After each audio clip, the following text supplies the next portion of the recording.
Hi friends, എല്ലാവർക്കും master K അക്കാഡമിയുടെ മറ്റൊരു ക്ലാസ്സിലേക്ക് സ്വാഗതം. മക്കളെ, എൻ്റെ പേര് ആരോമൽ എന്നാണ്. അപ്പോൾ നമ്മൾ ഇന്നത്തെ ക്ലാസ്സിൽ ചർച്ച ചെയ്യുക നമ്മുടെ ഫയർ ആൻഡ് റെസ്ക്യൂ ഓഫീസർ ട്രെയിനിയുടെ ഫയർഫോഴ്സിൻ്റെ അല്ലെങ്കിൽ ഫയർ വുമൺ ട്രെയിനി, ഫയർമെൻ ട്രെയിനി ഈ ഒരു വിഭാഗത്തിൻ്റെ സ്പെഷ്യൽ ടോപ്പിക്ക് രണ്ട് രീതിയിലാണ് ഉള്ളത്. നമ്മുടെ ചാനലിലൊക്കെ നിങ്ങൾ നോക്കുന്ന സമയത്ത് അല്ലെങ്കിൽ നമ്മുടെ ക്ലാസ്സസ് കാണുന്ന സമയത്ത് നിങ്ങൾ ഫസ്റ്റ് എയ്ഡിൻ്റെ കുറച്ച് ക്ലാസ്സസ് കണ്ടിട്ടുണ്ടായിരിക്കും, ഫയറിൻ്റെ കുറച്ച് ക്ലാസ്സസ് കണ്ടിട്ടുണ്ടായിരിക്കും. അപ്പോൾ ഫയറിൽ നിന്ന് 9 മാർക്കിനാണ് നമുക്ക് ചോദിക്കുന്നത്, ഫയർ അല്ലെങ്കിൽ തീ എന്ന മേഖലയിൽ നിന്ന്. അപ്പോൾ നമുക്ക് തീയുടെ അടിസ്ഥാന വസ്തുതകൾ നമ്മൾ മനസ്സിലാക്കി കഴിഞ്ഞു. ഇന്ന് നമ്മൾ പഠിക്കാൻ പോകുന്നത് തീയുമായിട്ട് ബന്ധപ്പെട്ടിട്ടുള്ള അല്ലെങ്കിൽ ഫയറുമായി ബന്ധപ്പെട്ടിട്ട് നമുക്കൊരു മത്സര പരീക്ഷ എന്നുള്ള രീതിയിൽ നമ്മുടെ PSC തന്നിക്കുന്ന സിലബസിനകത്ത് നിർത്തിക്കൊണ്ട് കുറച്ച് കാര്യങ്ങൾ പഠിക്കാനാണ്. അപ്പോൾ എൻ്റെ പേര് ആരോമൽ എന്നാണ്. ഒരിക്കൽ കൂടെ എല്ലാവർക്കും ക്ലാസ്സിലേക്ക് സ്വാഗതം. ഓക്കെ അല്ലേ മക്കളെ? ശരി. അപ്പോൾ ഇന്ന് നമ്മൾ നോക്കുന്നത് മെറ്റീരിയൽ സേഫ്റ്റി ഡാറ്റാ ഷീറ്റിനെ കുറിച്ചാണ്. മെറ്റീരിയൽ സേഫ്റ്റി ഡാറ്റാ ഷീറ്റ് എന്ന് പറഞ്ഞാൽ വിവിധ ഉൽപ്പന്നങ്ങളുടെയും രാസവസ്തുക്കളുടെയും വിശദവും സമഗ്രവുമായ വിവരങ്ങൾ നൽകുന്ന ഒരു സാങ്കേതിക രേഖയാണ് മെറ്റീരിയൽ സേഫ്റ്റി ഡാറ്റാ ഷീറ്റ്. അപ്പോൾ എന്തായിരുന്നു മെറ്റീരിയൽ സേഫ്റ്റി ഡാറ്റാ ഷീറ്റ് എന്ന് വെച്ചാൽ, ഒരുപാട് പ്രോഡക്റ്റ് അല്ലെങ്കിൽ ഒരുപാട് ഉൽപ്പന്നങ്ങളിൽ നമുക്ക് അതുമായിട്ട് ബന്ധപ്പെട്ട് ഇപ്പം എന്താ പറയുക, ഇതൊരു റിമോട്ടാന്ന് വിചാരിക്കും. ഈ മെറ്റീരിയലുമായിട്ട് ബന്ധപ്പെട്ട് കുറേ ഡീറ്റെയിൽ കാര്യങ്ങൾ ഉണ്ടായിരിക്കും. അപ്പോൾ എന്താ പറയുക, ഇപ്പോൾ AC റിമോട്ടാണ്. അപ്പോൾ ഇതേപോലെ നമുക്കിപ്പോൾ പറയാൻ പറ്റുകയെന്ന് വെച്ചാൽ അതിൻ്റെ ഒരു പ്രോഡക്റ്റിൻ്റെ കുറേ ഡീറ്റെയിൽസ് ഉണ്ടാവില്ലേ, അതിപ്പോൾ തീ പിടിക്കും അല്ലെങ്കിൽ അതിൻ്റെ കാര്യങ്ങൾ എങ്ങനെയൊക്കെയാണ്. അപ്പോൾ ഇതൊക്കെ വരുന്ന ഒരു ഡീറ്റെയിൽഡ് ആയിട്ടുള്ളൊരു സംഭവമാണ് MSDS അല്ലെങ്കിൽ മെറ്റീരിയൽ സേഫ്റ്റി ഡാറ്റാ ഷീറ്റ്. എന്താ പറഞ്ഞേ? Material safety data sheet, MSDS. വിവിധ ഉൽപ്പന്നങ്ങളുടെയും രാസവസ്തുക്കളുടെയും വിശദവും സമഗ്രവുമായ വിവരങ്ങൾ നൽകുന്ന ഒരു സാങ്കേതിക രേഖയാണ് മക്കളെ MSDS. നമുക്ക് അതിൻ്റെ ഡീറ്റെയിൽസ് പഠിക്കാം. ഒരു ഉൽപ്പന്നത്തിൽ അടങ്ങിയിരിക്കുന്ന അപകടകരമായ ഘടകങ്ങൾ, ഭൗതികവും രാസപരവുമായ സവിശേഷതകൾ, ഉദാഹരണത്തിന് ജ്വലനം, സ്ഫോടനാത്മക ഗുണങ്ങൾ, ഇതൊക്കെ അതായത് എപ്പോൾ തീ പിടിക്കും അതുപോലെ ഇത് പൊട്ടിത്തെറിക്കുന്ന സംഭവമാണോ, അങ്ങനെയൊക്കെ എക്സ്പ്ലോസീവ് ആണോ എന്ന്. പ്രതികൂലമായി പ്രവർത്തിക്കുന്ന രാസവസ്തുക്കൾ, ഏതൊക്കെ കെമിക്കൽ ഇതിന് പ്രശ്നം ഉണ്ടാക്കും, അതുപോലെ തന്നെ അതിൻ്റെ മുൻകരുതലുകൾ എന്തൊക്കെ നമ്മൾ എടുക്കണം, എന്തൊക്കെയാണ് കൈകാര്യം ചെയ്യാൻ, അതുപോലെ തന്നെ അതിൻ്റെ ഉപയോഗിക്കാവുന്ന അളവുകൾ എത്രയാണ്, പ്രാഥമിക ശുശ്രൂഷ, ഈ തുടങ്ങിയ കാര്യങ്ങളൊക്കെയാണ് ഏതിലുണ്ടായിരിക്കുക, മെറ്റീരിയൽ സേഫ്റ്റി ഡാറ്റാ ഷീറ്റിൽ ഉണ്ടായിരിക്കുന്നത്. അതെങ്ങനെയാണ് കൊണ്ടുപോകേണ്ടത്, അപ്പോൾ അത് കൈകാര്യം ചെയ്യുമ്പോൾ നമ്മൾ ശ്രദ്ധിക്കേണ്ട കാര്യങ്ങൾ എന്തൊക്കെയാണ്, ഇത് എന്തൊക്കെ കാര്യങ്ങൾ ചെയ്താൽ ഇത് എക്സ്പ്ലോസീവ് ആണോ അല്ലെങ്കിൽ ഇൻഫ്ലൈമബിൾ ആണോ, അഥവാ തീ പിടിച്ചാൽ എന്ത് ചെയ്യണം, ഫസ്റ്റ് എയ്ഡ് എന്തൊക്കെയാണ്, ഈ കാര്യങ്ങളെല്ലാം ഉൾപ്പെടുന്ന സംഭവമാണ് മെറ്റീരിയൽ സേഫ്റ്റി ഡാറ്റാ ഷീറ്റ് അല്ലെങ്കിൽ MSDS. നമുക്ക് ഇനി അതിൽ നോക്കാം. ഉൽപ്പന്നത്തിൻ്റെ ഉൽപാദകനോ വിതരണക്കാരനോ ആണ് MSDS തയ്യാറാക്കേണ്ടത്. മെറ്റീരിയൽ ഡാറ്റാ ഷീറ്റിൽ, മെറ്റീരിയൽ സേഫ്റ്റി ഡാറ്റാ ഷീറ്റിൽ ഒരു ഉൽപ്പന്നത്തിൻ്റെ വിവരങ്ങൾ 16 വിഭാഗങ്ങളിലായിട്ട് ക്രമപ്പെടുത്തിയിരിക്കുന്നുണ്ട്. ഒരു ഉൽപ്പന്നത്തിൻ്റെ വിവരങ്ങൾ 16 വിഭാഗങ്ങളിലായി ക്രമപ്പെടുത്തിയിട്ടാണ് ഇവിടെ കാണുന്നത്. നമ്മുടെ MSDS അല്ലെങ്കിൽ മെറ്റീരിയൽ സേഫ്റ്റി ഡാറ്റാ ഷീറ്റ് കാണുന്നത് 16 സംഭവങ്ങളിലായിട്ടാണ്. നമുക്ക് നോക്കാം, ഓരോന്നായി നമുക്ക് നോക്കാം. ആദ്യം തിരിച്ചറിയൽ അല്ലെങ്കിൽ ഐഡന്റിഫിക്കേഷൻ. ഫസ്റ്റ് എന്താ? തിരിച്ചറിയൽ അല്ലെങ്കിൽ ഐഡന്റിഫിക്കേഷൻ. 2 അപകട സാധ്യത തിരിച്ചറിയൽ, ഹസാർഡ് ഐഡന്റിഫിക്കേഷൻ. രണ്ടാമത്തേത് അപകട സാധ്യത തിരിച്ചറിയൽ അല്ലെങ്കിൽ ഹസാർഡ്സ് ഐഡന്റിഫിക്കേഷൻ. 3 ഘടക പദാർത്ഥങ്ങളുടെ ഘടന, അതിനകത്ത് എന്തൊക്കെയാണ് ഉണ്ടായിരിക്കേണ്ടത്. ഇപ്പൊ ഹസാർഡ്സ് ഐഡന്റിഫിക്കേഷൻ എന്ന് പറഞ്ഞാൽ സിമ്പൽ ഉണ്ടായിരിക്കും, ഹസാർഡിന്റെ സിമ്പൽ ഉണ്ടായിരിക്കും, ഡേഞ്ചർ എന്നൊക്കെ പറഞ്ഞിട്ട്. ഘടക പദാർത്ഥങ്ങളുടെ ഘടന അല്ലെങ്കിൽ വിവരം എന്ന് പറഞ്ഞാൽ composition and information of ingredients, എന്തൊക്കെയാണ് അതിനകത്ത് അടങ്ങിയിട്ടുള്ളത് എന്നുള്ള സംഭവം. ദെൻ പ്രഥമ ശുശ്രൂഷ നടപടികൾ, എന്തൊക്കെയാണ് ഫസ്റ്റ് എയ്ഡ് മെഷർ നമ്മൾ അതിൽ എടുക്കേണ്ടത്. പിന്നെ അഗ്നിശമന നടപടികൾ, തീ പിടിച്ചു കഴിഞ്ഞാൽ നമ്മൾ അത് എങ്ങനെ അണക്കണം. ഇതുമായിട്ട് ബന്ധപ്പെട്ട കാര്യം എല്ലാ തീപിടുത്തവും നമുക്ക് വെള്ളം ഒഴിച്ച് അണയ്ക്കാൻ പറ്റുന്നതായിരിക്കില്ല, എല്ലാ തീപിടുത്തവും നമുക്കൊരു കമ്പിളി കൊണ്ട് മൂടി അണയ്ക്കാൻ പറ്റുന്നതായിരിക്കില്ല. ഫയർ എക്സ്റ്റിംഗ്വിഷറിൽ തന്നെ പലതും ഉണ്ട്, ഫോം ഫയർ എക്സ്റ്റിംഗ്വിഷറും ഉണ്ട്, അല്ലാതെ തന്നെ പൗഡർ ഫയർ എക്സ്റ്റിംഗ്വിഷറും ഉണ്ട്. ഇതിൽ ഏതാണ് യൂസ് ചെയ്യേണ്ടത്? അപ്പോൾ ഇതെല്ലാം അതിനകത്ത് ഉണ്ടായിരിക്കണം, ഫയർ എക്സ്റ്റിംഗ്ഷൻ മെഷേഴ്സ്. ദെൻ അപ്രതീക്ഷിത പുറന്തള്ളൽ നടപടികൾ, ആക്സിഡന്റലി ഒരു ഗ്യാസ് വിചാരിക്കും, ആക്സിഡന്റലി ഇത് പുറത്തായി അല്ലെങ്കിൽ ലീക്കായി, അപ്പം നമ്മൾ എന്താണ് അവിടെ എടുക്കേണ്ട കാര്യങ്ങൾ. കൈകാര്യം ചെയ്യലും സംഭരണവും, ഹാൻഡിലിംഗ് ആൻഡ് സ്റ്റോറേജ്, ഇതെങ്ങനെയാണ് കൈകാര്യം ചെയ്യേണ്ടത്, ഇതെങ്ങനെയാണ് ഈ സംഭവം സ്റ്റോർ ചെയ്യുന്നത്. അടുത്ത് സമ്പർക്ക നിയന്ത്രണങ്ങൾ, അതുപോലെ വ്യക്തിഗത സംരക്ഷണം. ഇതുമായിട്ട് എക്സ്പോസ്ഡ് ആവുന്ന സമയത്ത് ആൾക്കാർക്ക് എന്തൊക്കെ പ്രൊട്ടക്ഷൻസ് നമ്മളത് എടുക്കണം. ദെൻ ഭൗതികവും രാസപരവുമായ സവിശേഷത, ഈ വസ്തുവിൻ്റെ ഇതിനുള്ളിൽ അടങ്ങിയിരിക്കുന്ന വസ്തു വാട്ട് എവർ ഇറ്റ് ഈസ്, അതിൻ്റെ ഭൗതികവും അതുപോലെ തന്നെ രാസപരവുമായ സവിശേഷതകൾ എന്തൊക്കെയാണ്. ദെൻ സ്ഥിരതയും പ്രതിപ്രവർത്തനവും, സ്റ്റെബിലിറ്റി ആൻഡ് റിയാക്ടിവിറ്റി. അടുത്ത ജോലി എന്താ? സ്ഥിരതയും അതേപോലെ തന്നെ പ്രതിപ്രവർത്തനവും. അപ്പോൾ ഇത്രയുമാണ് ഏതിൽ വരുന്നയിടെ നമ്മുടെ ഒരു വിഭാഗം കഴിഞ്ഞിട്ടില്ല, ഇനിയുണ്ട്. ദെൻ 16 ഉണ്ടെന്ന് പറഞ്ഞില്ലേ? വിഷശാസ്ത്രപരമായ വിവരങ്ങൾ, ടോക്സിക്കോളജിക്കൽ ഇൻഫർമേഷൻ. ഇപ്പോൾ ക്ലോറിൻ ഗ്യാസ് ആണെന്ന് വിചാരിക്കുക, ഇൻഹെയിൽ ചെയ്താൽ എന്ത് സംഭവിക്കും? അല്ലെങ്കിൽ അമോണിയ ആണ്, ഇൻഹെയിൽ ചെയ്താൽ എന്ത് സംഭവിക്കും? അല്ലെങ്കിൽ ബോഡിക്ക് ഉള്ളിലോട്ട് പോയാൽ ടോക്സിക്കോളജിക്കലി എന്താണ് നമ്മളത് പറയേണ്ടത്, ആ സംഭവം. ദെൻ പാരിസ്ഥിതിക വിവരങ്ങൾ, പ്രകൃതിയിലേക്ക് ഈ സംഭവം എത്തിക്കഴിഞ്ഞാൽ എന്തൊക്കെ സംഭവിക്കാം. ദെൻ നിർമ്മാർജ്ജന പരിഗണന, എങ്ങനെ നമുക്ക് ഈ സാധനത്തെ നിർമ്മാർജ്ജനം ചെയ്യാം. കടത്തൽ വിവരങ്ങൾ, കടത്തൽ വിവരം എന്ന് പറഞ്ഞാൽ ഇത് എങ്ങനെയാണ് കൊണ്ടുപോകേണ്ടത്, ഇന്ന ടൈപ്പ് കണ്ടെയ്നറിലായിരിക്കണം കൊണ്ടുപോകേണ്ടത്, അല്ലെങ്കിൽ ഇന്ന രീതിയിലാണ് ഒരു സ്ഥലത്തേക്ക് ട്രാൻസ്പോർട്ട് ചെയ്യേണ്ടത്, അതിൻ്റെ ഇൻഫർമേഷൻസ് ആണ് ഈ പറഞ്ഞ കടത്തൽ വിവരങ്ങൾ. ദെൻ നിയന്ത്രണ വിവരങ്ങൾ, ഇതിൻ്റെ റെഗുലേഷൻസ്, ആരാ കൊണ്ടുപോകേണ്ടത്, അല്ലെങ്കിൽ എന്ത് രീതിയിലായി കാര്യങ്ങൾ വരുന്നത്, regulations. Then additional information, other information അടങ്ങിയ 16 കാര്യങ്ങളാണ് MSDS ഉണ്ടായിരിക്കേണ്ടത്. അപ്പോൾ ഈ 16 കാര്യങ്ങൾ പറഞ്ഞു. ജസ്റ്റ് ഒരു ഓർഡറിന് വേണ്ടി നിങ്ങൾ എന്ത് ചെയ്യുക, ഒരു കറക്റ്റ് ആ ഒരു ഫോളോ അപ്പ് കിട്ടുന്നില്ല എങ്കിൽ ഒന്ന് ജസ്റ്റ് ഒന്ന് റിവൈൻഡ് അടിച്ച് കണ്ടുകൊള്ളുക കേട്ടോ. ഓക്കെ അല്ലേ? ശരി. അപ്പോൾ നമ്മുടെ MSDSന്റെ കാര്യമാണ് നമ്മൾ പറഞ്ഞുകൊണ്ടിരിക്കുന്നത്. MSDSൽ നമുക്ക് ആദ്യം LPGയെ കുറിച്ച് പഠിക്കാം. LPGയുടെ മെറ്റീരിയൽ സേഫ്റ്റി ഡാറ്റ ഷീറ്റാണ് നമ്മൾ ആദ്യം നോക്കാൻ പോകുന്നത്. LPG, liquefied petroleum gas. Liquefied petroleum gas അല്ലെങ്കിൽ LPGയുടെ പാചകവാതകം, അത് തന്നെയാണ്. ആദ്യം തിരിച്ചറിയലാണ്. ഉൽപ്പന്നത്തിന്റെ പേര് ലിക്വിഫൈഡ് പെട്രോളിയം ഗ്യാസ്, ദ്രവീകൃത പെട്രോളിയം വാതകം. ഇതിന്റെ വ്യാവസായിക നാമമാണ് എന്ത്? LPG. മറ്റു പേരുകൾ പ്രൊപ്പൈൻ ആയിരിക്കാം, അല്ലെങ്കിൽ butane, propylene, Pyrofax, bottled gas. എന്തൊക്കെ പറയൂടെ? മറ്റു പേരുകൾ propane, butane, propylene, Pyrofax, bottled gas. ഇതൊക്കെ നമ്മൾ അതിന്റെ മറ്റു പേരുകളായി, LPGയുടെ മറ്റു പേരുകളായി പറയുന്ന കാര്യങ്ങളാണ് ഇവിടെ ലാസ്റ്റ് ലിസ്റ്റ് ചെയ്തിരിക്കുന്ന സാധനം. ഓക്കെ, ക്ലിയർ അല്ലേ? ദെൻ അടുത്ത് LPGയുടെ രാസസൂത്രം C3H8 അല്ലെങ്കിൽ C4H10 മിശ്രിതം. C3H8 എന്ന് പറഞ്ഞാൽ പ്രൊപ്പൈൻ, C4H10 എന്ന് പറഞ്ഞാൽ ബ്യൂട്ടൈൻ മിശ്രിതം. മുഖ്യ ഘടകങ്ങൾ, C3H8 എന്ന് പറയുന്നത് പ്രൊപ്പൈൻ ആണ്, C4H10 എന്ന് പറയുന്നത് ബ്യൂട്ടൈൻ. അടുത്ത് മുഖ്യ ഘടകങ്ങൾ, കമ്പോണൻസ് ആരൊക്കെയാ? Butyne, propyne. Okay, butyne, propyne. പിന്നെ ഇതിന്റെ ഹാസ്കം കോഡ് എന്ന് പറയുന്നത് 2WE. ഹാസ്കം കോഡ് എന്ന് പറഞ്ഞാൽ എന്തെന്ന് ഇപ്പോൾ നമുക്ക് പറഞ്ഞുതരാം. അതായത് ഓരോ നമ്മളിപ്പോൾ ലോറിയിലൊക്കെ നിങ്ങൾ LPG പെട്രോളൊക്കെ കണ്ടെയ്നർ ലോറിയിൽ കൊണ്ടുപോകുന്ന കണ്ടിട്ടുണ്ടാവേ. കണ്ടെയ്നറിലല്ല, ടാങ്കർ ലോറിയിൽ കൊണ്ടുപോകുന്ന കണ്ടിട്ടുണ്ടാവും. ഈ ടാങ്കർ ലോറിയിൽ എന്തെങ്കിലും ഒരു കോഡ് എഴുതിയിരിക്കും, 2WE, 3CE, അല്ലെങ്കിൽ അങ്ങനെ ഒരു കോഡില്ല, ആ രീതിയിൽ കോഡ് എഴുതിയിരിക്കും. ഈ കോഡിനെയാണ് ഹാസ്കം കോഡ് എന്ന് പറയുക. ഹാസ്കം കോഡ് എന്ന് വെച്ചാൽ അസാഡസ് ആയിട്ടുള്ള കെമിക്കൽസ്, അതിൽ എന്ത് തരം കെമിക്കലാണ് ഉള്ളത് എന്ന് പറയുന്ന കോഡാണ് ഹാസ്കം കോഡ്. നമുക്ക് ഹാസ്കം കോഡ് ജസ്റ്റ് ഒന്ന് നോക്കാം. എന്താണ് ഹാസ്കം കോഡ്? എമർജൻസി ആക്ഷൻ കോഡ് എന്നും അറിയപ്പെടുന്നു. എമർജൻസി ആക്ഷൻ കോഡ് എന്നും ആരറിയപ്പെടുന്നുണ്ട്? നമ്മുടെ ഹാസ്കം കോഡ്, ഹസാഡസ് കെമിക്കൽ ഹാസ്കം കോഡ് അറിയപ്പെടുന്നുണ്ട്. എമർജൻസി ആക്ഷൻ കോഡ് എന്നും അറിയപ്പെടുന്നുണ്ട്.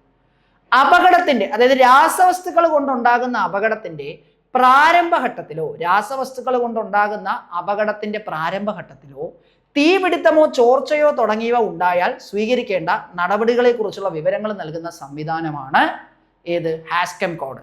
അതായത് ഈ സംഭവം ഒരു ടാങ്കർ ലോറിയിൽ കൊണ്ടുപോവാണെന്ന് വിചാരിക്കുക. ഒരു ടാങ്കർ ലോറിയിൽ കൊണ്ടുപോകാം. ആ ടാങ്കർ ലോറിയിൽ ഒരു കോഡ് എഴുതിയിരിക്കും. ആ കോഡിൽ പറഞ്ഞിരിക്കും ഇത് ലീക്കായാൽ എന്താണ് ചെയ്യേണ്ടത്. കോഡ് അറിയാമെന്നുള്ളവരത് മനസ്സിലാവും. ഒരു ഫയർ ആൻഡ് റെസ്ക്യൂ ഓഫീസറിന് അത് കാണുമ്പോൾ എന്ത് ചെയ്യും? അത് മനസ്സിലാവും. ചിലപ്പോൾ സാധാരണ ജനങ്ങൾക്ക് അത് മനസ്സിലാവില്ല. ഇപ്പോൾ ഇനി നിങ്ങളൊരു ടാങ്കർ ലോറി കാണുകയാണെങ്കിൽ, അല്ലെങ്കിൽ ഒന്നും വേണ്ട, ജസ്റ്റ് പെട്രോളിയം ടാങ്കർ എന്ന് ജസ്റ്റ് ഒന്ന് ഗൂഗിളിൽ സെർച്ച് ചെയ്യുക. അപ്പോൾ ഒരു ഇമേജ് നിങ്ങൾക്ക് കിട്ടും, ടാങ്കറിൻ്റെ ഒരു ഇമേജ് കിട്ടും. എന്നിട്ട് ആ ഇമേജ് എടുത്തിട്ട് ഒന്ന് ഗൂഗിൾ ലെൻസിലിട്ട് ഒന്ന് സെർച്ച് ചെയ്ത് നോക്കുക. അപ്പോൾ നിങ്ങൾക്ക് അതിനകത്തുള്ള ഹാസ്കം കോഡ് എന്താണെന്നുള്ള കാര്യം ഡീറ്റെയിൽ കിട്ടും. ഓക്കെ, അല്ലെങ്കിൽ ഫ്രണ്ടേ കൂടെ ഒരു കണ്ടെയ്നർ ലോറി, ഇപ്പോൾ നിങ്ങൾ ഒരു പെട്രോൾ അടിക്കാൻ പോകുന്ന സമയത്ത്, പെട്രോൾ പമ്പിലേക്ക് പെട്രോൾ അടിക്കാൻ പോകുന്ന സമയത്ത്, എണ്ണ അടിക്കാൻ പോകുന്ന സമയത്ത് അവിടെ ചിലപ്പോൾ എന്തുണ്ടാവും? ഒരു പെട്രോളിയം എന്താ പറയുക ടാങ്കർ ലോറി കിടപ്പുണ്ടാവും. അതിൻ്റെ സൈഡിൽ ഈ കോഡ് കാണും. നിങ്ങൾ ജസ്റ്റ് ഗൂഗിൾ ലെൻസ് വെച്ചിട്ട് ആ ഒരു ഫോട്ടോ എടുത്തിട്ട് എന്താ നോക്കി നോക്ക്. അപ്പോൾ മനസ്സിലാവും എന്താണ് ആ ഹാസ്കം കോഡ് എന്നുള്ള കാര്യം കേട്ടോ. ഇനി ഒന്ന് പോകുമ്പോൾ ശ്രദ്ധിച്ചോളൂ. അല്ലെങ്കിൽ ആ കോഡ് കണ്ടുകഴിഞ്ഞാൽ ആലോചിക്കുക, ആ കോഡിൻ്റെ പേരാണ് ഹാസ്കം കോഡ്. ഹാസ്കം കോഡ്. ഓക്കെ, ദെൻ ഹാസ്കം കോഡുകൾ അപകടകരമായ രാസവസ്തുക്കളുടെ സംഭരണ കേന്ദ്രങ്ങളിലും എന്ത് ചെയ്യുന്നുണ്ട്? ഉപയോഗിക്കുന്നുണ്ട്.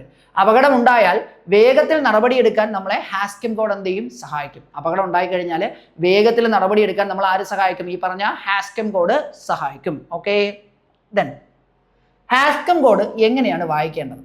കോഡിൽ ഒരു സംഖ്യ തുടർന്ന് 1 or 2 അക്ഷരങ്ങൾ എന്നിവ ഉൾക്കൊള്ളിക്കുന്നു. അപ്പോൾ കോഡിൽ എന്തൊക്കെ ഉണ്ടായിരിക്കുന്നത്? ഒരു സംഖ്യ കാണും, അതിനെ തുടർന്ന് 1 2 അക്ഷരങ്ങൾ ഉണ്ടായിരിക്കും. തീ കെടുത്താൻ ഏത് തരത്തിലുള്ള അഗ്നിശമന ഉപകരണമാണ് ആവശ്യമെന്ന് സൂചിപ്പിക്കുന്ന സംഖ്യയാണ് ഹാസ്കം കോഡിലെ ആദ്യത്തെ അക്കം.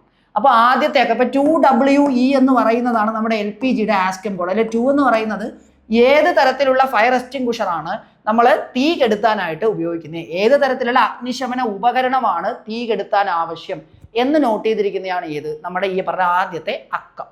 ദെൻ നമ്പർ ഇപ്പോൾ 1 ആണെങ്കിൽ നമ്മൾ വാട്ടർ ജെറ്റ് ആയിരിക്കും ഉപയോഗിക്കുക, 2 ആണെങ്കിൽ ഫോഗ് ആണ് ഉപയോഗിക്കുന്നത്, 3 ഫോം ഫയർ എക്സ്റ്റിംഗ്വിഷറാണ് ഉപയോഗിക്കുക, 4 ഡ്രൈ ഏജന്റ് ആണ് ഉപയോഗിക്കുന്നത്.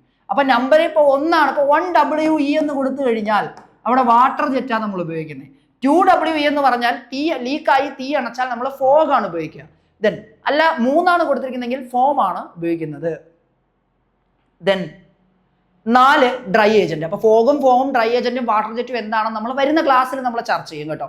ടൈപ്പ് ഓഫ് ഫയർ എക്സ്റ്റിംഗ്വിഷേഴ്സിന്റെ ക്ലാസ്സിൽ അതെന്താണെന്നുള്ള കാര്യം ഡീറ്റെയിൽ ചെയ്ത് പറഞ്ഞുതരാം. ദെൻ ഓരോ ഹാസ്കം കോഡിലും PRSTWXYZ എന്നീ അക്ഷരങ്ങളിൽ ഒരെണ്ണമെങ്കിലും കാണും. ഓരോ ഹാസ്കം കോഡിലും PRSTWXYZ ഇവയൊക്കെ കാണും. ഹാസ്കം കോഡിന്റെ അവസാന അക്ഷരം E ആയിരിക്കും. E എന്നാൽ ഒഴിപ്പിക്കൽ, ഇവാക്യുവേഷൻ. അപ്പൊ 2WE എന്നാണ് LPGയിൽ കാണുന്നത്. അപ്പൊ അവിടെ നമ്മൾ ഫോഗ് ഫയർ എക്സ്റ്റിംഗ്വിഷറാണ് യൂസ് ചെയ്യുന്നത്. ആളുകളെ അവിടെ ഒഴിപ്പിക്കണം. ഈ ഇവാക്യുവേഷൻ അല്ലെങ്കിൽ ഒഴിപ്പിക്കലാണ്. ഇതിൽ PRST എന്ന് പറഞ്ഞാൽ രാസവസ്തുക്കളെ നേർപ്പിക്കണം. PRST എന്ന് പറഞ്ഞാൽ നമ്മൾ വെള്ളം എന്തെങ്കിലും കാര്യം ഉപയോഗിച്ച് രാസവസ്തുക്കൾ എന്ത് ചെയ്യണം? നേർപ്പിക്കണം. എന്നാൽ WOXOYOZ ആണുണ്ടെങ്കിൽ ഡ്രെയിനേജ് പൈപ്പുകളിലേക്കോ ജല ചാനലുകളിലേക്കോ ഉള്ള വ്യാപനം തടയണം. അപ്പോൾ WOXOYOZ ആണുള്ളതെങ്കിൽ ഡ്രെയിനേജ് പൈപ്പുകളിലേക്കോ അല്ലെങ്കിൽ എന്താണ് ജലവിതരണത്തിലേക്കോ ഉള്ള വ്യാപനം എന്ത് ചെയ്യണം? അത് തടയണം എന്നാണ്. PRST എന്ന് വെച്ചാൽ രാസവസ്തുക്കളെ വെള്ളം ഒഴിച്ചോ അല്ലെങ്കിൽ നമ്മൾ ഡൈല്യൂട്ട് ചെയ്യണം, നേർപ്പിക്കണം. ഓക്കെ, നോക്കാം. V അക്രമാസക്തമോ സ്ഫോടനാത്മകമോ ആയിട്ടുള്ള പ്രതിപ്രവർത്തനം ഉണ്ടാവാം. V എന്നുള്ള കോഡ് ഉണ്ടെങ്കിൽ മനസ്സിലാക്കുക എന്താ, അത് പൊട്ടിത്തെറിക്കുകയോ അല്ലെങ്കിൽ അതുമായി ബന്ധപ്പെട്ട് അല്ലെങ്കിൽ എന്താ പറയുക, നമ്മുടെ ഇൻഫ്ലൈമബിൾ എന്നൊക്കെ നോക്കുകയാണെങ്കിൽ പറയാം, തീപിടിത്തം, അതുപോലെ തന്നെ എക്സ്പ്ലോഷൻസ് ഉണ്ടാവും കണ്ടിന്യൂസ് ആയിട്ട്. ഈ ഒഴിപ്പിക്കൽ പ്രഥമ പരിഗണനയായി പരിഗണിക്കുക. ഈ ഉണ്ടെങ്കിൽ ആദ്യം ചെയ്യേണ്ട കാര്യം എന്താ? ആൾക്കാരെ അവിടെ നിന്ന് മാറ്റുക. ഇവാക്യുവേഷൻ അല്ലെങ്കിൽ ഒഴിപ്പിക്കലാണ്. അപ്പൊ 2WE ആണ് LPGയിൽ വരുന്നത് അല്ലേ? ഓക്കെ, ഉദാഹരണം petrol 3YE, methyl alcohol 2PE, LPG 2WE, ദ്രവീകരിച്ച അമോണിയ 2PE, സൾഫർ 2Z, മണ്ണെണ്ണ 3Y. ഇവിടെ ഒന്നും ഇല്ല, എന്താ? ഇവാക്യുവേഷൻ വരുന്നില്ല, അതുകൊണ്ടാണ്. ഓക്കെ, അപ്പോൾ നമ്മൾ നോക്കേണ്ട കാര്യം എന്തായിരുന്നു ഹാസ്കം കോഡ്? ഒരു പെട്ടെന്നൊരു അപകടമോ ലീക്കേജോ ഉണ്ടായിക്കഴിഞ്ഞാൽ പെട്ടെന്ന് എടുക്കേണ്ട നടപടികളെ ഒരു ഷോർട്ട് ഫോമിൽ എഴുതിയിരിക്കുന്ന സംഭവമാണ് ഈ പറഞ്ഞത്. ഇത് അത് കൊണ്ടുപോകുന്ന കണ്ടെയ്നറിലോ അല്ലെങ്കിൽ അത് സൂക്ഷിക്കുന്ന സ്ഥലത്തോ ഈ ഹാസ്കം കോഡ് രേഖപ്പെട്ടിരിക്കും. ഹസാഡസ് കെമിക്കൽ ആണെങ്കിൽ അത് കൈകാര്യം ചെയ്യുമ്പോൾ എന്തെങ്കിലും ഒരു എന്താ പറയുക മിസ്സാപ്പ് സംഭവിച്ചു കഴിഞ്ഞാൽ അവിടെ സ്വീകരിക്കേണ്ട നടപടിക്രമങ്ങളെ കുറിച്ചായിരിക്കും ഈ ഒരു കോഡ് അവിടെ എന്ത് ചെയ്യുന്നത്, അതിലൂടെ സൂചിപ്പിക്കുന്നത് എന്നുള്ള കാര്യം ഒന്ന് ജസ്റ്റ് ഒന്ന് ഓർത്തിരുന്നോളണം. മനസ്സിലായി എന്ന് കരുതുന്നു. നമുക്ക് വീണ്ടും LPGയിലോട്ട് തിരിച്ചു പോവാം. രണ്ടാമത്തെ കാര്യമാണ് LPGന്റെ അപകട സാധ്യത തിരിച്ചറിയൽ. അപകട പ്രസ്താവന. LPGയുടെ 10% കൂടുതലുള്ള വായുവിലെ അളവ് ഏതാനും മിനിറ്റുകൾക്കുള്ളിൽ തലകറക്കം ഉണ്ടാക്കുന്നു. എന്താ പറഞ്ഞ അപകട പ്രസ്താവനയിൽ? LPGയുടെ 10% കൂടുതലുള്ള വായുവിലെ അളവ് ഏതാനും മിനിറ്റുകൾക്കുള്ളിൽ തന്നെ തലകറക്കം ഉണ്ടാക്കും. 10% കൂടുതലുള്ള വായുവിലെ അളവ് എന്തിയുടെ ഏതാനും മിനിറ്റുകൾക്കുള്ളിൽ തലകറക്കം ഉണ്ടാക്കും. ഇനി 1% അളവും 10 മിനിറ്റുകൾക്കുള്ളിൽ അതേ ലക്ഷണം നൽകും. 1% അളവും എന്ത് ചെയ്യും? 10 മിനിറ്റുകൾക്കുള്ളിൽ അതേ ലക്ഷണം. അതായത് 10% അളവ് 1 മിനിറ്റ് അല്ലെങ്കിൽ ഏതാനും മിനിറ്റ് തലകറക്കം ഉണ്ടാക്കും. 1% അളവ് തന്നെയാണ്. ഈ റൂമിനകത്ത് 1% LPG ഉണ്ടെന്ന് വിചാരിക്കുക. അത് ഞാൻ ഒരു 10 മിനിറ്റ് ഒന്ന് ശ്വസിച്ച് കഴിഞ്ഞാൽ തലകറങ്ങി വീഴും. ദെൻ ഉയർന്ന അളവ് ശ്വാസം മുട്ടലിന് കാരണമാകും. ഉയർന്ന അളവ് എന്തിന് കാരണമാകും? ശ്വാസം മുട്ടലിന് കാരണമാകും. ഉയർന്ന അളവ് ശ്വാസം മുട്ടലിന് കാരണമാകും. ദെൻ ചർമ്മവുമായുള്ള സമ്പർക്കത്തിൽ ശീതാധിക്യത്താൽ ഉണ്ടാകുന്ന ശരീരവീക്കം ഉണ്ടാവും. സ്കിന്നുമായിട്ടുള്ള കോണ്ടാക്റ്റിലാണെങ്കിൽ എന്ത് പറ്റൂടെ? സ്കിന്ന് വീർത്ത് വരുന്നു. ദെൻ ഘടക പദാർത്ഥങ്ങളുടെ ഘടന. എൽ പി ജിന്റെ കാര്യം പറയണേ. പദാർത്ഥങ്ങൾ അല്ലെങ്കിൽ മിശ്രിതങ്ങൾ, പ്രൊപ്പൈനോ, പ്രൊപ്പീനോ, N ബ്യൂട്ടൈനോ, ഐസോബ്യൂട്ടൈൻ, ethyne, 1,3 butadiene, ethyl mercaptan. എന്തിനാ ഈഥൈൽ മെർക്യാപ്റ്റൻ ചേർക്കുന്നേ? ഓഡോറന്റ് ആയിട്ടാണ്. ഓഡോറന്റ് എന്ന് പറഞ്ഞാല് എൽ പി ജിയുടെ, ഇത് പ്രീവിയസ് സ്ഥിരം ചോദിക്കും ഈ ചോദ്യം. ഫയർമാൻ എക്സാമിന് എന്നൊക്കെ നടത്തിയിട്ടുണ്ടോ അന്നെല്ലാം ചോദിച്ചിട്ടുണ്ട്. എൽ പി ജിയുടെ ലീക്കേജ് തിരിച്ചറിയാനായി ഉപയോഗിക്കുന്ന വാതകം, ഓഡോറന്റ് ആയിട്ട് ഉപയോഗിക്കുന്ന രാസപദാർത്ഥം ഏത്? Ethyl mercaptan. പാചകവാതക ചോർച്ച തിരിച്ചറിയാനായിട്ട് ഉപയോഗിക്കുന്ന, കാര്യം പാചകവാതകത്തിന് ഗന്ധമില്ല, തിരിച്ചറിയാനായി ഉപയോഗിക്കുന്ന വാതകം ഏത് എന്ന രീതിയിൽ ഒരു ചോദ്യം സ്ഥിരമായി വരുന്നതാണ്. Ethyl mercaptan, ethyl mercaptan, ethyl mercaptan, ethyl mercaptan. ഇനി പദാർത്ഥങ്ങളുടെ ഘടന നോക്കുമ്പോൾ വാണിജ്യ propyne, propyne, butyne, blend butyne എന്നിങ്ങനെ വിതരണം ചെയ്യുന്നതിനനുസരിച്ച് ഘടനയിൽ വ്യത്യാസപ്പെടും. ഇത് നമ്മൾ എന്താ പറയണേ? MSDS ആ. ആരുടെ MSDS? Material safety data sheet L P ജിയുടെ. നമ്മളിതിനെ 3 നോക്കാനുണ്ട്. നോക്കാം. എന്താണ് എൽ പി ജി ലീക്കായാലുള്ള പ്രഥമ ശുശ്രൂഷ നടപടികൾ? കണ്ണിലാണ് ഗ്യാസ് അല്ലെങ്കിൽ ഉടനടി ധാരാളം വെള്ളം ഉപയോഗിച്ച് അല്ലെങ്കിൽ അണുവിയുക്തമായ ഉപ്പുവെള്ളം ഉപയോഗിച്ച് കണ്ണുകൾ കഴുകുക. 15 മിനിറ്റ് കൺപോളകൾ വേർതിരിക്കുക. ആവശ്യമെങ്കിൽ വൈദ്യസഹായം തേടുക. കണ്ണ് വെള്ളം ഒഴിച്ച് കഴുകുക. അതുപോലെ തന്നെ എന്താ പറയാ, 15 മിനിറ്റ് കൺപോളകൾ വേർതിരിക്കൽ, തുറന്നിരിക്കുക, ആ ഒരു മീനിങ് അടയ്ക്കരുത്. ദെൻ ശ്വസനം. എൽ പി ജി അധികം ശ്വസിക്കുകയാണെങ്കിൽ ആദ്യം ഈ കണ്ടാമിനേറ്റഡ് മലിനമായിട്ടുള്ള സ്ഥലത്ത് നിന്ന് ആ വ്യക്തിയെ നീക്കം ചെയ്യുക. എൽ പി ജി ശ്വസിക്കുകയാണെങ്കിൽ മലിനമായ സ്ഥലത്ത് നിന്ന് വ്യക്തിയെ നീക്കം ചെയ്യുക. രക്ഷാപ്രവർത്തകനെ സംരക്ഷിക്കാൻ എയർലൈൻ റെസ്പിറേറ്റർ അല്ലെങ്കിൽ സ്വയം വഹിക്കപ്പെടുന്ന ശ്വസന ഉപകരണം, സെൽഫ് കണ്ടെയ്ൻഡ് ബ്രീത്തിങ് അപ്പാരറ്റസ് ഉപയോഗിക്കാം. നമ്മുടെ മാസ്ക് പോലത്തെ സംഭവം ഇല്ലേ, അത് ഉപയോഗിക്കാം. ദെൻ സാധ്യമായ സ്ഫോടനാത്മക അന്തരീക്ഷത്തെ പറ്റി അറിഞ്ഞിരിക്കണം. ശ്വസനത്തിന് ബുദ്ധിമുട്ടുണ്ടെങ്കിൽ കൃത്രിമ ശ്വാസം പ്രയോജനപ്പെടുത്തുക. ആവശ്യമെങ്കിൽ ഓക്സിജൻ നൽകുക. ആവശ്യമെങ്കിൽ വൈദ്യസഹായം നൽകുക. നമ്മളിത് ഗ്യാസ് ശ്വസിക്കുമ്പോൾ ചെയ്യേണ്ട കാര്യങ്ങളാണ്, ശ്രദ്ധിച്ചോളുക. ദെൻ ത്വക്ക്.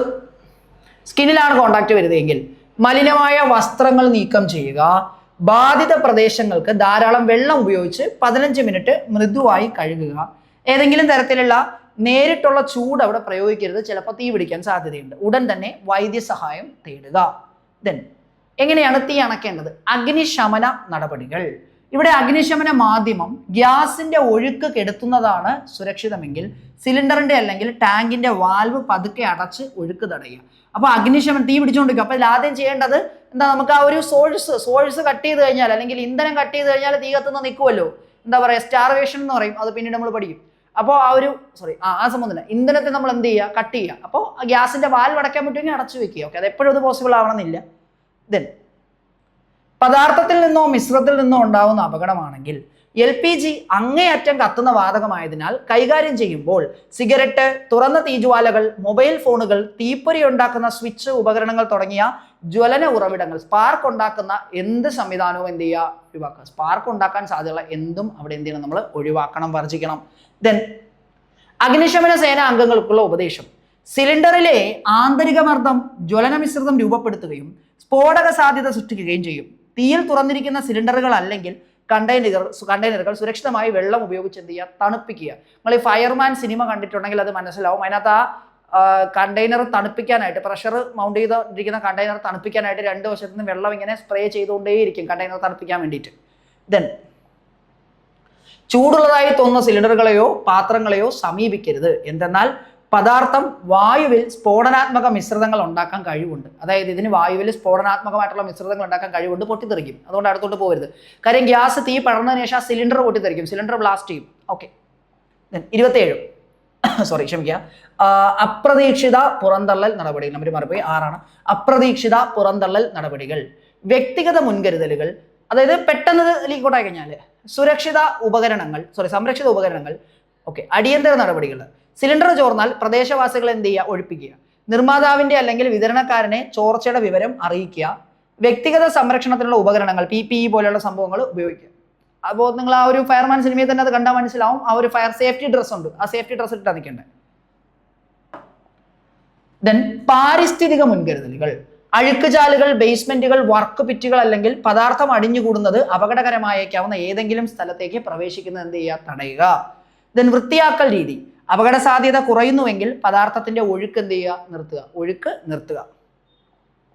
ദെൻ ചോർച്ച പരിഹരിക്കാനാകാത്തതാണെങ്കിൽ സിലിണ്ടർ സുരക്ഷിതവും നന്നായി വായുസഞ്ചാരമുള്ളതുമായ സ്ഥലത്തേക്ക് മാറ്റുക, ഡിസ്ചാർജ് ചെയ്യാൻ അനുവദിക്കുക. അതായത് ലീക്ക് നമുക്ക് അടയ്ക്കാൻ പറ്റില്ല. അപ്പൊ സിലിണ്ടർ മാക്സിമം നല്ല എയറേഷൻ ഉള്ള ഒരു സ്ഥലത്ത് കൊണ്ടുപോയിട്ട് ഇപ്പോൾ ഒരു ഗ്രൗണ്ട് എന്ന് വിചാരിക്കുക, അവിടെ നിന്ന് ജസ്റ്റ് എന്ത് ചെയ്യുക? എയറിലേക്ക് മിക്സായി പോട്ടെ എന്നുള്ള രീതിയിൽ കൊടുക്കുക.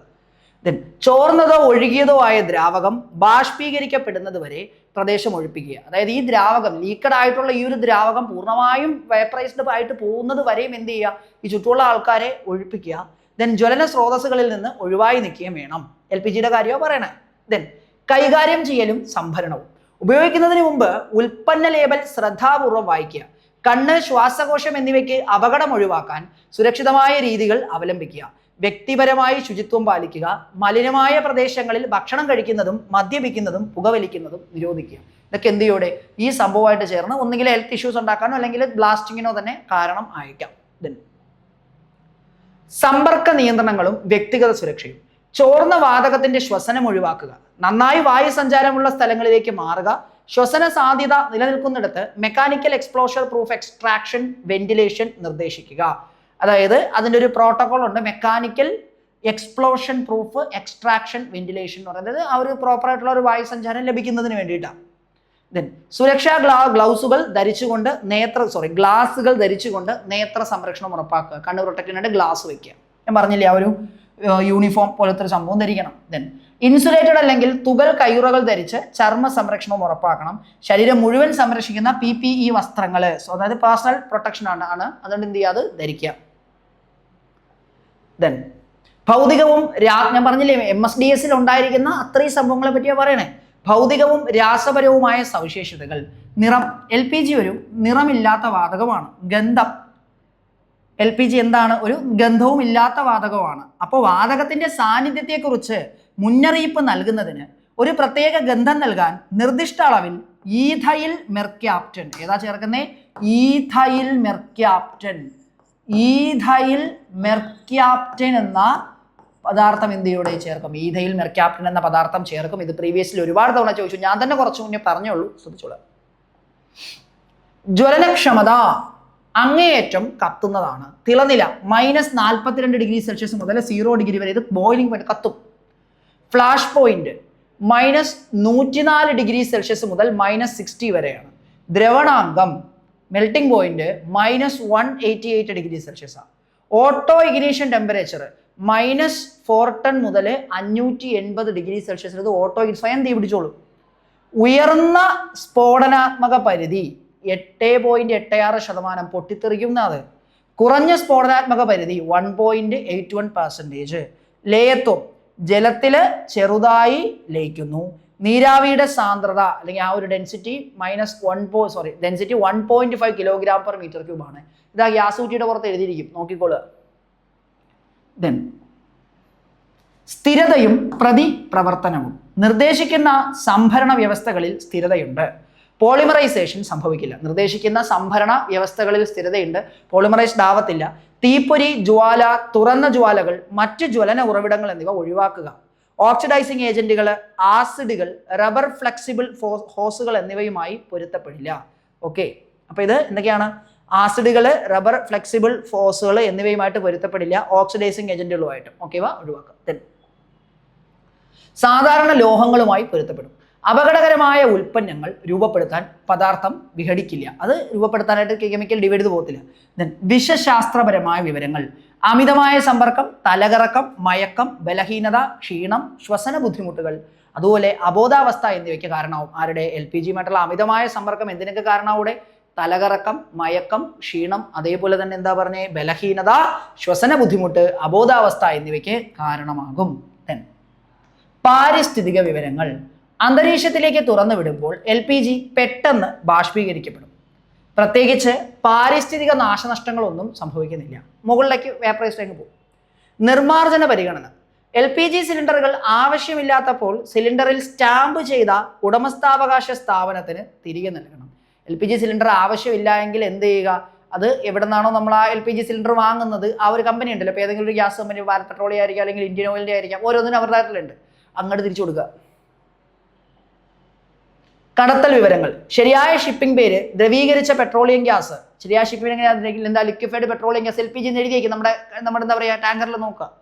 മിതമായ മർദ്ദത്തിൽ ദ്രവീകരിച്ച ബൾക്ക് ടാങ്കുകളിലോ സിലിണ്ടറുകളിലോ ആണ് LPG കൊണ്ടുപോകുന്നത്. കൊണ്ടുപോകുന്ന LPG പ്രൊപ്പൈൻ, ബ്യൂട്ടൈൻ അല്ലെങ്കിൽ രണ്ടിൻ്റെയും മിശ്രിതമാകാം. കൊണ്ടുപോകുന്ന LPG പ്രൊപ്പൈൻ, ബ്യൂട്ടൈൻ അല്ലെങ്കിൽ രണ്ടിൻ്റെയും മിശ്രിതം ആവാം. ദെൻ നിയന്ത്രണ വിവരങ്ങൾ. കണ്ടെയ്നർ നന്നായി വായുസഞ്ചാരമുള്ള സ്ഥലത്ത് സൂക്ഷിക്കുക. ജ്വലന ഉറവിടങ്ങളിൽ നിന്ന് അകറ്റി വയ്ക്കുക. അപ്പോൾ കണ്ടെയ്നർ നന്നായി വായുസഞ്ചാരമുള്ള സ്ഥലത്ത് സൂക്ഷിക്കുക. മാക്സിമം ജ്വലന ഉറവിടങ്ങളിൽ നിന്ന് അടുത്ത് മാറ്റി വെച്ചേക്കുക. മറ്റു വിവരങ്ങൾ. PPE personal protection equipment. ആ ഒരു സംഭവം ധരിക്കുന്ന ആളുടെ ശരീരത്തെ പരിക്കിൽ നിന്നോ അണുനാശിനിയിൽ നിന്നോ സംരക്ഷിക്കാൻ രൂപകൽപ്പന ചെയ്ത സംരക്ഷണ വസ്ത്രങ്ങൾ ധരിക്കുക. ഹെൽമറ്റുകൾ ധരിക്കുക. കണ്ണടകൾ എന്നിവയാണ് വ്യക്തിഗത സംരക്ഷണ ഉപകരണമായ PPEക്കകത്ത് വരുന്ന പേഴ്സണൽ പ്രൊട്ടക്ഷൻ എക്യുപ്മെന്റ് ആണ് PPE. നമ്മൾ PPE കിറ്റ് എന്ന് പറയത്തില്ലേ, കൊറോണ സമയത്ത് നിങ്ങൾ കേട്ടിട്ടുണ്ടാവും. അപ്പോൾ ഈ PPE എന്ന് പറഞ്ഞാൽ എന്താ? Personal protection equipment. ഇത് എന്തിനാ ധരിക്കണേ? അപകടകരമായ വസ്തുക്കളിൽ നിന്നോ മറ്റും നമ്മളെ ഒഴുങ്ങി മാറ്റി നിർത്താൻ വേണ്ടിയിട്ടാണ്. ഒരു കാര്യം ആലോചിക്കുക. ഇതൊക്കെ വരുന്നു പറഞ്ഞു. അണുനാശിനിയിൽ നിന്നോ സംരക്ഷിക്കാൻ രൂപകൽപ്പന ചെയ്ത സംരക്ഷണ വസ്ത്രങ്ങളാണ്. ഹെൽമറ്റുകൾ, കണ്ണടകൾ എന്നിവയാണ് വ്യക്തിഗത സംരക്ഷണ ഉപകരണങ്ങളിൽ വരുന്നത്. ദെൻ അടുത്ത് നമ്മൾ പഠിക്കുന്നത് എമർജൻസി ഇൻഫർമേഷൻ പാനലാണ്. അപകട സാധ്യതയുള്ള വസ്തുക്കൾ കൊണ്ടുപോകുന്ന വാഹനങ്ങളിൽ നിർബന്ധമായും ഉണ്ടായിരിക്കേണ്ട ഒന്നാണ് എമർജൻസി ഇൻഫർമേഷൻ പാനൽ. ഈ എമർജൻസി ഇൻഫർമേഷൻ പാനലിൽ വാഹനത്തിന്റെ ഇരുവശങ്ങളിലും നിങ്ങൾ ആ കണ്ടെയ്നറൊക്കെ നോക്കിയാൽ എന്താ പറയുക, നമ്മുടെ ആ ഒരു ബയോഹസാർഡ്സ് എന്നൊക്കെ വെച്ചിട്ട് ബോർഡ് വെച്ചിരിക്കും. ചില സംഭവങ്ങൾ കൊണ്ടുപോകുമ്പോൾ നോക്കി നമുക്ക് മനസ്സിലാവും. ഇത് വാഹനത്തിന്റെ ഇരുവശങ്ങളിലും പുറകുവശത്തുമാണ് ഉണ്ടായിരിക്കേണ്ടത്. അപ്പോൾ എമർജൻസി ഇൻഫർമേഷൻ പാനൽ എവിടെ ഉണ്ടായിരിക്കേണ്ടത്? വാഹനത്തിന്റെ ഇരുവശങ്ങളിലും അതുപോലെ പുറകുവശത്തും ഉണ്ടായിരിക്കണം. ഈ വാഹനത്തിൽ കൊണ്ടുപോകുന്ന വസ്തുവിനെ കുറിച്ചുള്ള വിവരങ്ങളും അവ ലീക്കാവുകയോ മറ്റു തരത്തിൽ അപകടത്തിൽപ്പെടുമ്പോഴോ സ്വീകരിക്കേണ്ട മുൻകരുതലും ഉൾപ്പെടുത്തിയിരിക്കും. അപ്പോൾ ഈ കൊണ്ടുപോകുന്ന വസ്തുവിനെ കുറിച്ചുള്ള വിവരങ്ങളും അതുപോലെ അവ ലീക്കാവുമ്പോഴോ അല്ലെങ്കിൽ മറ്റു തരത്തിലുള്ള അപകടത്തിൽപ്പെടുമ്പോഴോ എന്തൊക്കെയാണ് ചെയ്യേണ്ടത് എന്നുള്ള കാര്യവും ഏതിലുണ്ടായിരിക്കും? ഇവിടെ നമ്മുടെ മുൻകരുതലിനെ കുറിച്ചും ഈ പറഞ്ഞ എമർജൻസി ഇൻഫർമേഷൻ എന്തൊക്കെ ചെയ്യണമെന്ന് ലിസ്റ്റ് ചെയ്തിരിക്കും. അതേ ഉള്ളൂ. എമർജൻസി ഇൻഫർമേഷൻ പാനലിൽ ഏറ്റവും മുകളിൽ ഇടതുവശത്തായി വാഹനത്തിൽ കൊണ്ടുപോകുന്ന വസ്തുവിൻ്റെ ശരിയായ ടെക്നിക്കൽ നെയിം ഉണ്ടായിരിക്കണം. അപ്പം അതെന്താ ഇവിടെ പോയിന്റ് പറഞ്ഞേ? എമർജൻസി ഇൻഫർമേഷൻ പാനലിൽ എവിടെയാ?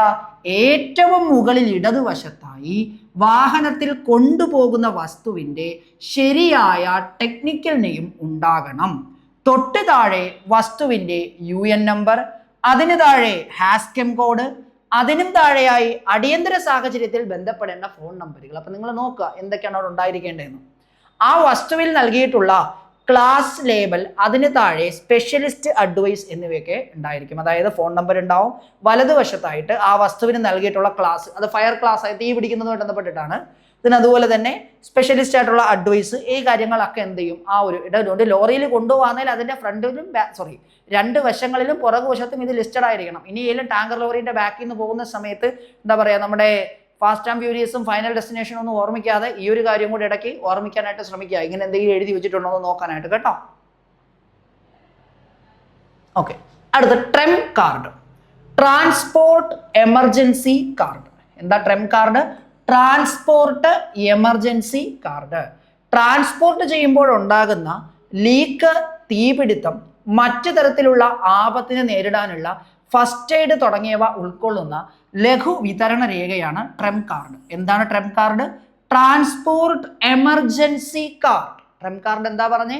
Transport emergency card. Transport emergency card. Transport ചെയ്യുമ്പോൾ ഉണ്ടാകുന്ന ലീക്ക്, തീപിടുത്തം, മറ്റു തരത്തിലുള്ള ആപത്തിനെ നേരിടാനുള്ള ഫസ്റ്റ് എയ്ഡ് തുടങ്ങിയവ ഉൾക്കൊള്ളുന്ന ലഘു വിതരണ രേഖയാണ് ട്രെം കാർഡ് എന്ന് പറയാം. ട്രെം കാർഡ്. ഓക്കെ, ഇനി നമ്മൾ അടുത്ത് നോക്കാൻ പോകുന്നത് അമോണിയയുടെ മെറ്റീരിയൽ സേഫ്റ്റി ഡാറ്റാ ഷീറ്റാണ്. നമ്മൾ അടുത്ത് നോക്കുന്ന ആരുടെയാണ്? അമോണിയയുടെ മെറ്റീരിയൽ സേഫ്റ്റി ഡാറ്റാ ഷീറ്റാണ് നമ്മൾ ഇനി അടുത്ത് നോക്കാനായിട്ട് പോകുന്നത്. ഓക്കെ, ഒന്ന് തിരിച്ചറിയൽ. ഉൽപ്പന്നത്തിന്റെ പേരെന്താ? അമോണിയ. വ്യാവസായിക നാമവും എന്ത് തന്നെയാണ്? NH3 അല്ലെങ്കിൽ അമോണിയ. മറ്റു പേരുകൾ അൺഹൈഡ്രസ് അമോണിയ, അൺഹൈഡ്രസ് അമോണിയ എന്നും പറയും. രാസസൂത്രം NH3. അമോണിയയുടെ രാസസൂത്രം NH3. രാസസൂത്രം NH3. രാസസൂത്രം എന്താണ്? NH3. ഓക്കെ,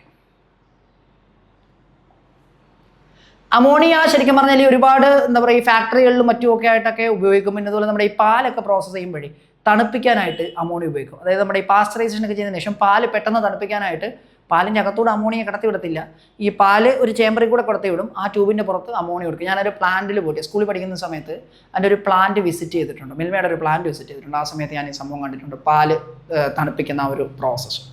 അതുപോലെ തന്നെ നമ്മുടെ ഞാൻ ഈ അതുപോലെ ഇത് പറഞ്ഞ അമോണിയയുടെ കാര്യം പറഞ്ഞപ്പോഴാണ് ആലോചിച്ചേ, ഒരിക്കൽ ഞാൻ ഈ അമോണിയ ലീക്ക് ഉണ്ടായ ഒരു സ്ഥലത്ത് ആ അപകടത്തിൻ്റെ തൊട്ടടുത്ത് ഞാൻ ഉണ്ടായിട്ടുണ്ട്. അതും കുഞ്ഞിലെയാണ്. കുഞ്ഞിലെ വെച്ചാൽ അത്ര തീരെയല്ല, ഒരു +1 10ാം ക്ലാസ്സിലൊക്കെ പഠിക്കുന്ന സമയത്താണ് ഒരു ലോറിയിൽ നിന്ന് ടാങ്കർ ലോറിയിൽ നിന്ന് അമോണിയ ലീക്കായി. അപ്പോൾ ഈ ഇങ്ങനെ സ്പ്രെഡായി പോയി ഈ ഒരു സംഭവം, അതിൻ്റെ ഒരു ഗന്ധമൊക്കെ ആ സമയത്ത് അത്ര തീരെ കുഞ്ഞൊന്നുമല്ല, അറിയാൻ പറ്റുമായിരുന്നു. എനിക്ക് നല്ല ഓർമ്മയുണ്ടാവും ഒരു സംഭവം, അമോണിയ ലീക്കായ സ്ഥലമൊന്നും ഞാൻ പറയുന്നില്ല. ഓക്കെ, ദെൻ നോക്കാം. അപകട സാധ്യത തിരിച്ചറിയൽ. അമോണിയയുടെ അപകട പ്രസ്താവന ഡേഞ്ചർ. കഠിനമായ ചർമ്മ പൊള്ളലിനും കണ്ണിന് കേടുപാടുകൾ വരുത്താനും അമോണിയ കാരണമാവും. ശ്വസന തടസ്സത്തിന് കാരണമാകും. അതുപോലെ ജലജീവികൾക്ക് അമോണിയ വിഷാംശമാണ്, അപ്പോൾ വെള്ളത്തിൽ കലർന്നുകൂടാ. ദെൻ ഘടകപദാർത്ഥങ്ങളുടെ ഘടന.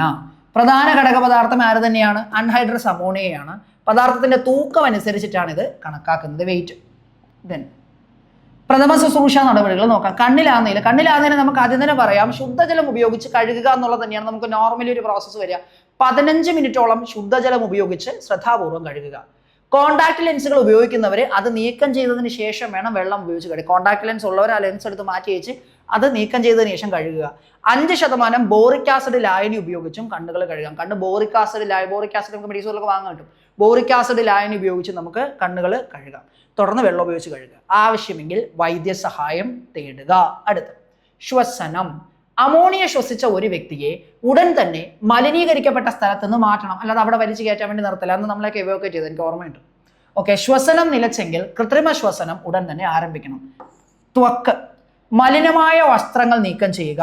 ധാരാളം വെള്ളം ഉപയോഗിച്ച് 15 to 20 മിനിറ്റ് മൃദുവായി കഴുകുക. ത്വക്കിന്റെ കേസ് എന്താ പറഞ്ഞേ? മലിനമായ വസ്ത്രങ്ങൾ നീക്കം ചെയ്യുക, പിന്നെ ധാരാളം വെള്ളം ഉപയോഗിച്ച് 15 to 20 മിനിറ്റ് മൃദുവായി കഴുകുക. അമോണിയയാൽ പൊള്ളലേൽക്കുകയാണെങ്കിൽ വൈദ്യസഹായം തേടുക. പൊള്ളലേൽക്കുവാണെങ്കിൽ എന്ത് ചെയ്യുക? വൈദ്യസഹായം തേടുക.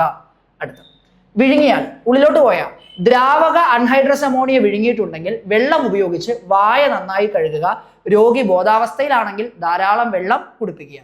രോഗി ഞെട്ടലിലോ അതികഠിനമായ വേദനയിലോ അബോധാവസ്ഥയിലോ ആണെങ്കിൽ ഛർദ്ദിക്കുന്നതിന് പ്രേരിപ്പിക്കരുത്. കാരണം ഞെട്ടലിലോ വേദനയിലോ അല്ലെങ്കിൽ അൺകോൺഷ്യസോ ആണെങ്കിൽ ഛർദ്ദിക്കുന്നതിന് പ്രേരിപ്പിക്കല്ലേ.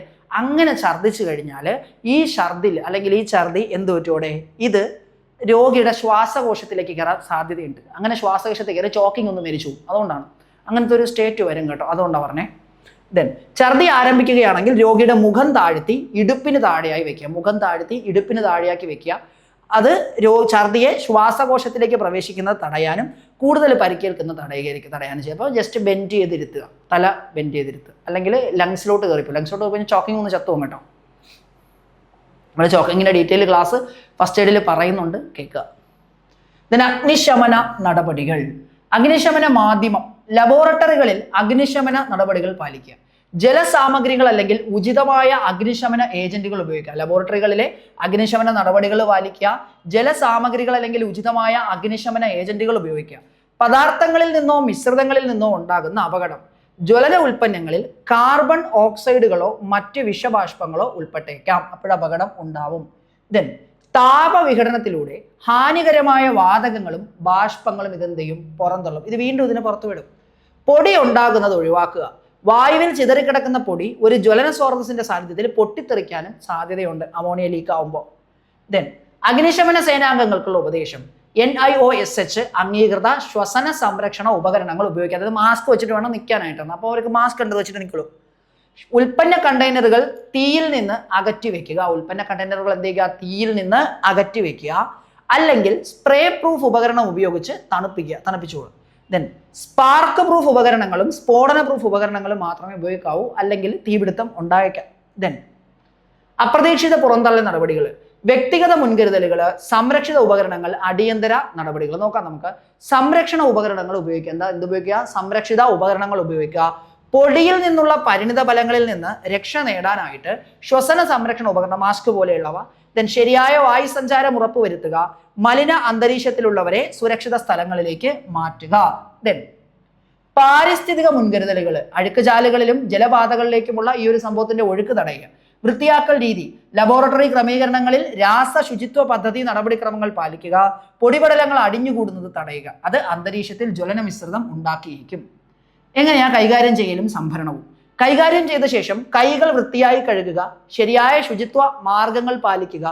രാസവസ്തു കൈകാര്യം ചെയ്യുമ്പോൾ ആഹാരം കഴിക്കുകയോ മദ്യപിക്കുകയോ പുകവലിക്കുകയോ മറ്റുപകരണങ്ങൾ ഉപയോഗിക്കാനോ പാടില്ല. കയ്യിൽ കെമിക്കൽ ഉണ്ട്, അത് ഉള്ളിലോട്ട് പോകും, ചത്തുപോകും കേട്ടോ. ഒന്നും ചെയ്യാൻ പാടില്ല.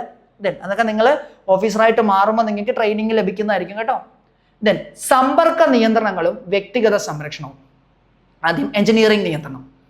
അടിയന്തര ഐവാഷ് ഫൗണ്ടനുകളും സുരക്ഷാ ഷവറുകളും കൈകാര്യം ചെയ്യുന്നതിന് തൊട്ടടുത്തായിട്ട് തന്നെ വെക്കുക. അടിയന്തര എന്താ പറയുക, ഐവാഷ് കണ്ണ് കഴുകാനും അതുപോലെ തന്നെ സുരക്ഷ നമ്മളുള്ള സേഫ്റ്റിക്ക് വേണ്ടി ചെയ്യുക. LPGയുടെ വായുവിലുള്ള അളവ് ജോലി സ്ഥലത്തെ എക്സ്പോഷർ പരിധിക്ക് താഴെ നിലനിർത്താനായി എക്സോസ്റ്റ് വെന്റിലേഷൻ അല്ലെങ്കിൽ മറ്റ് എഞ്ചിനീയറിംഗ് നിയന്ത്രണങ്ങൾ നൽകുക. ഇപ്പോൾ LPG ആയിരുന്നാലും ശരി, മറ്റ് ഗ്യാസ് ആയിരുന്നാലും ശരി, നമ്മൾ ജോലി സ്ഥലത്തെ അത് അന്തരീക്ഷത്തിൽ കലരുന്നുണ്ടോ എന്ന് അറിയാനായിട്ട് അതിനൊരു ലിമിറ്റ് ഉണ്ട്, അത് ചെക്ക് ചെയ്ത് വേണം നിൽക്കാനായിട്ട്. ദെൻ ശ്വാസകോശ സംരക്ഷണം. ഉയർന്ന സാന്ദ്രതയുള്ളപ്പോൾ എയ്റോസോൾ അല്ലെങ്കിൽ മൂടൽമഞ്ഞ് രൂപപ്പെടുമ്പോഴും അനുയോജ്യമായ ശ്വസന സംരക്ഷണ ഉപകരണം നമ്മൾ ഉപയോഗിക്കണം. ചർമ്മ സംരക്ഷണം. കൈകാര്യം ചെയ്യുന്ന പദാർത്ഥത്തെ പ്രതിരോധിക്കുന്ന രീതിയിലുള്ള കയ്യുറകൾ ഉപയോഗിക്കുക. നേത്ര സംരക്ഷണം. സൈഡ് ഷീൽഡുകളുള്ള സുരക്ഷാ ഗ്ലാസുകൾ, ഇവിടെ ഇങ്ങനെ കവർ സൈഡ് ഷീൽഡ് എന്ന് പറയുക, അങ്ങനത്തെ സുരക്ഷാ ഗ്ലാസുകൾ ഉപയോഗിക്കുക. ദെൻ ഭൗതികവും രാസപരവുമായ സവിശേഷത അമോണിയയുടെ.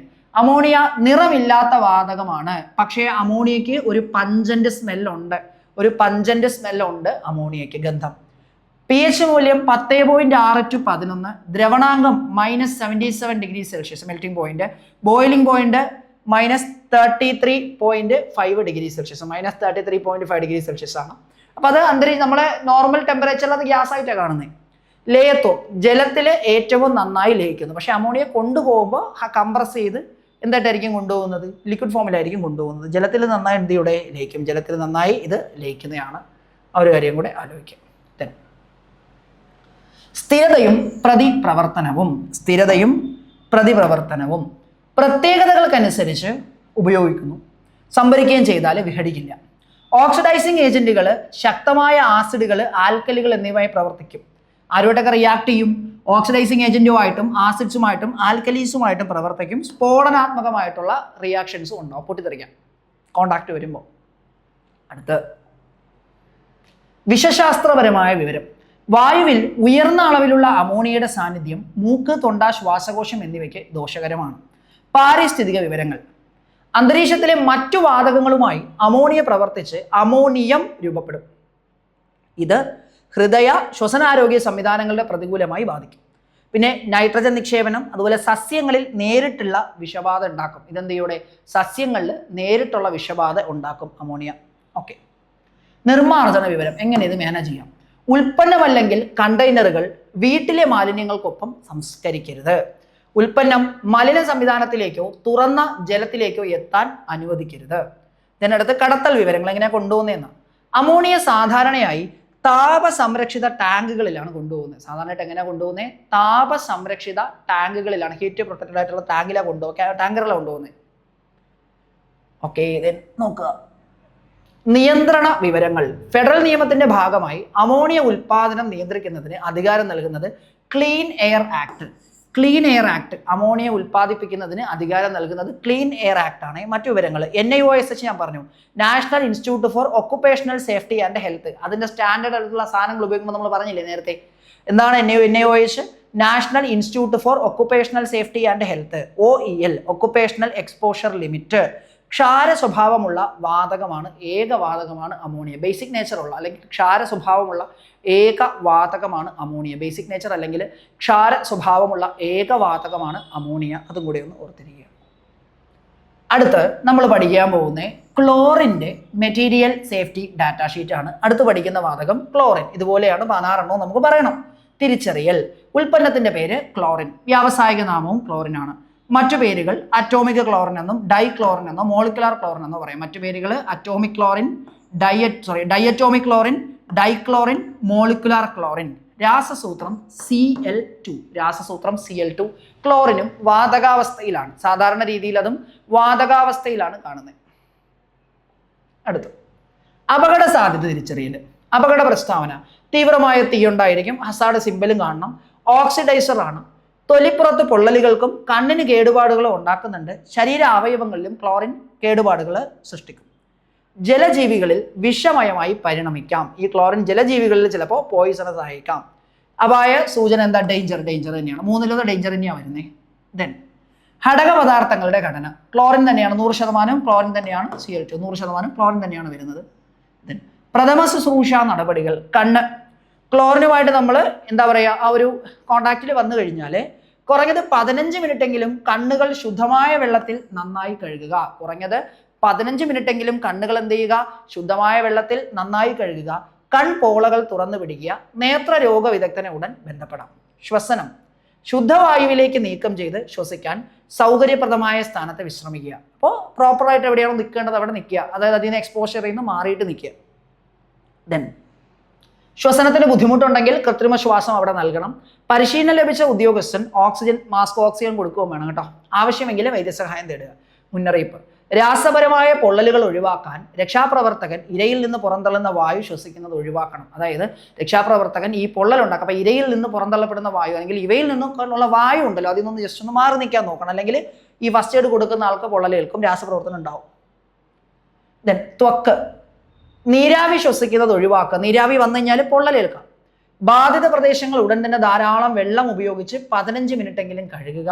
മലിനമായ വസ്ത്രങ്ങളും പാദരക്ഷകളും നീക്കം ചെയ്യുക. വൈദ്യസഹായം തേടുക.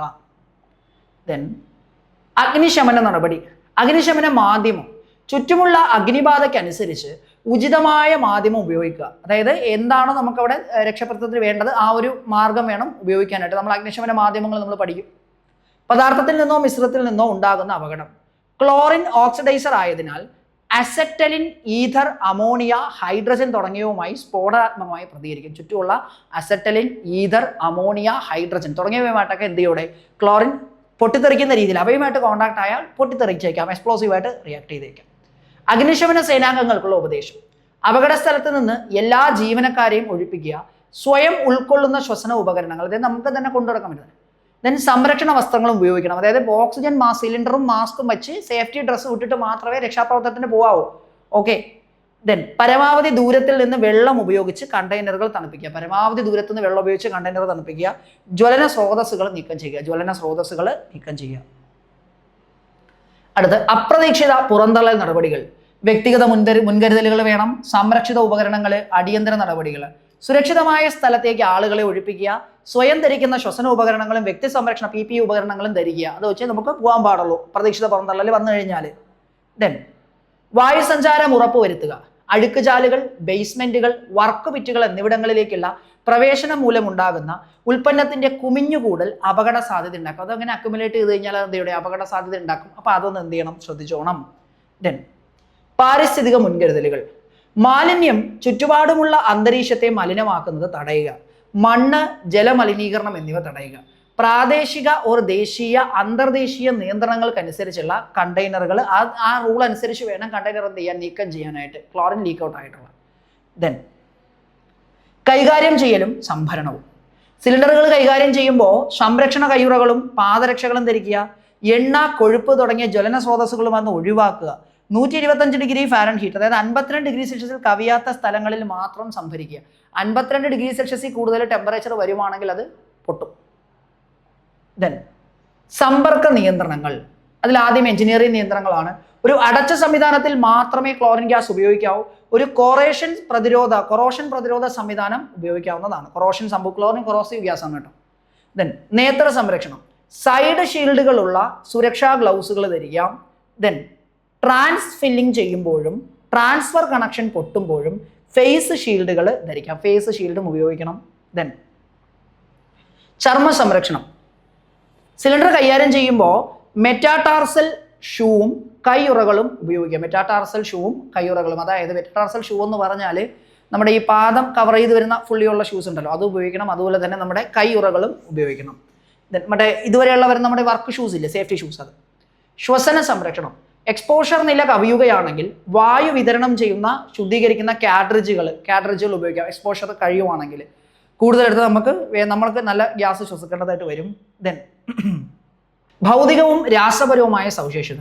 ഭൗതികാവസ്ഥ വാതകാവസ്ഥയിലാണ് ഫിസിക്കൽ സ്റ്റേറ്റ്. അതിൻ്റെ നിറം പച്ച കലർന്ന മഞ്ഞ വാതകമാണ്. ക്ലോറിൻ പച്ച കലർന്ന മഞ്ഞ വാതകമാണ്. ഒരു പഞ്ചന്റ് കുത്തുന്നൊരു സ്മെല്ലുണ്ട്. ദ്രവണാങ്കം -101°C അല്ലെങ്കിൽ -149.85°F. തിളനില -34.05°C ആണ്, അല്ലെങ്കിൽ -29.25°F ആണ് അതിന്റെ ബോയിലിംഗ് പോയിന്റ്. ലയത്വം സോലുബിലിറ്റി ജലത്തിലാണ് 8620 മില്ലിഗ്രാം. ദെൻ സ്ഥിരതയും പ്രതിപ്രവർത്തനവും. സാധാരണ സാഹചര്യങ്ങളിൽ സ്റ്റേബിൾ ആയിട്ടുള്ള ഒരു ഗ്യാസ് ആണ് ക്ലോറിൻ, റിയാക്ട് ചെയ്യത്തില്ല. എന്നാൽ അപകടകരമായ രീതിയിൽ പ്രതിപ്രവർത്തിക്കാനുള്ള കഴിവുകൊണ്ട് ചിലരോട് കോൺടാക്ട് ചെയ്താൽ പൊട്ടിത്തെറിക്കും. വായുവിലുള്ള സമ്പർക്കം, ഉയർന്ന താപനില, പൊരുത്തപ്പെടാത്ത വസ്തുക്കൾ എന്നിവ ഒഴിവാക്കുക. വായുവുമായിട്ട് കോൺടാക്ട്, ഹൈ ടെമ്പറേച്ചർ, അതുപോലെ ഇതുമായിട്ട് ചേരാത്ത വസ്തുക്കളായിട്ടുള്ള സമ്പർക്കം ഒഴിവാക്കുക.